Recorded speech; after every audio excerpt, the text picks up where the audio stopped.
As the federal government sends home about 800,000 employees without pay, shutters government offices, national parks, museums, the question remains, what about the less obvious costs of the shutdown? CNN's Tom Foreman is in Washington with a closer look at the real-life impact. Tom?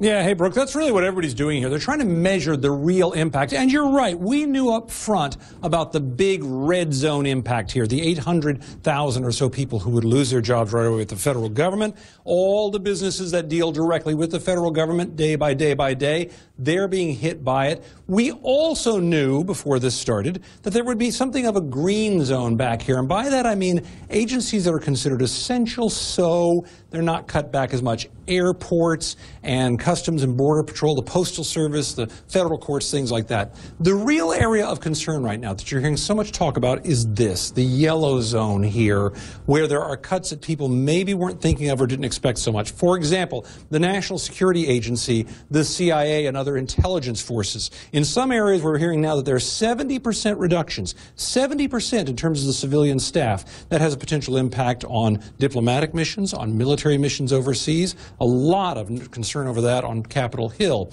If you need to hire somebody, you need to check on their immigration status, so you might use the E-Verify system. The E-Verify system is not working now, so you can't check on that way.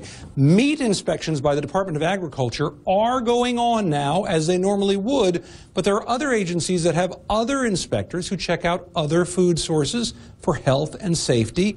Those people have been furloughed, so that's not happening. New clinical trials at the National Institutes for Health. There are people out there who want to get into these trials to try potentially life-saving treatments. Up to 200 people a week are being told now they can't do that. There's no money for that. And Head Start, about 19,000 families in the country have been told there's no place for their children to go now because of Head Start.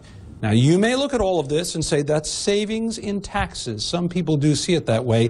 But it's also money that's not going into the economy. So IHS Global Insight added it all up, and their tally here is about $300 million per day not going into the economy right now. And maybe that doesn't matter, even though it's a big number, for a few days. But the longer it goes on, the more it adds up, and it is adding up hour by hour by hour. Brooke?